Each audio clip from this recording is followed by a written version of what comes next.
Hello students, today let's do honeycomb lesson 4, the ashes that made trees bloom.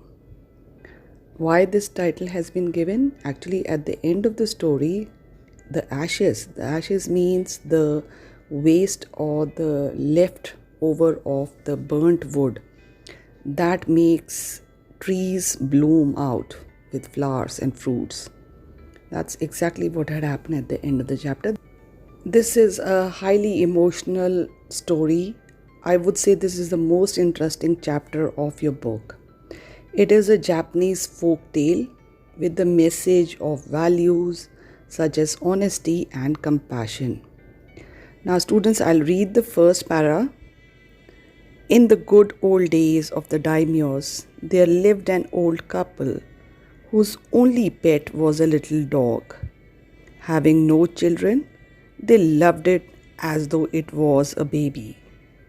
The old dame made it a cushion of blue crepe, and at mealtime, Moko, for that was its name, would sit on it as snug as any cat.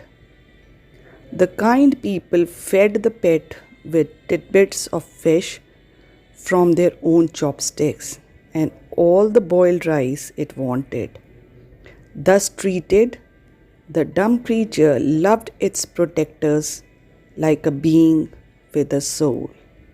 So students, this was a little para. Let me just do a little explanation now. Once there lived an old couple, hard-working old couple. The old man was a farmer.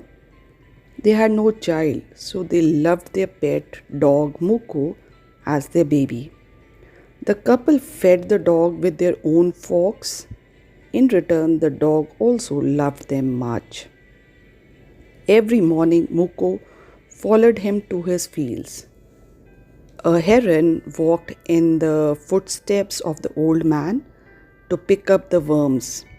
Like his master, the dog also never harmed the bird.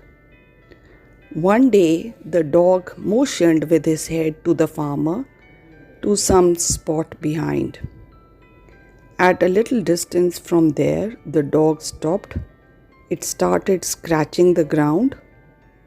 The old man helped, and to his surprise, there was a pile of gold before him.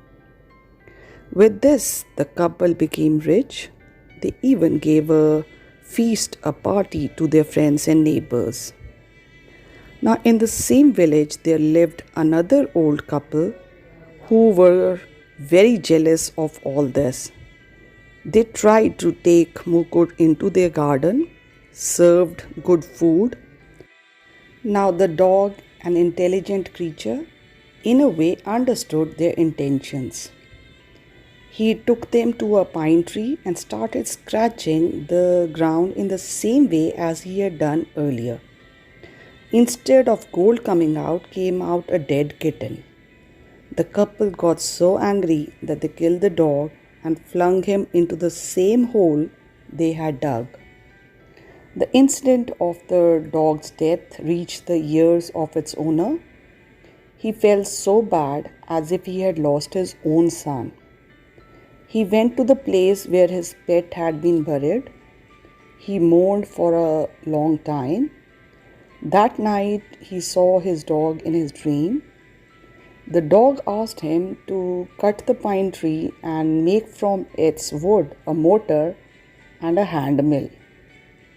The old man did as he was told. With much labor, he made a small bowl of the wood, a big hammer. Then he made a long-handled hammer of wood. When the new year drew near, he decided to make some rice pastry with it. They put the boiled rice in the wooden mortar and pounded the mass into a dough. When the pastry was ready for baking, it turned into a mass of gold coins. The old woman took the hand mill and filled it with beans to grind. The gold dropped like rain from it. At that moment, the envious neighbors, when they came to know about it, decided to borrow the mill, and they readily got it from the old couple. On their grinding, instead of gold coming out, came out a pile of worms. Again, the jealous old couple broke the mill into pieces. Now, children, this was the first half of the story. What happened next? Did the spirit of the dog again help? What happened to the jealous old couple at the end? How was the honest and the hard-working couple rewarded by the daimyo? Now, who is a daimyo? In Japan, in the 19th century, wealthy landowners were called daimyos. For all that, you have to read the lesson yourself.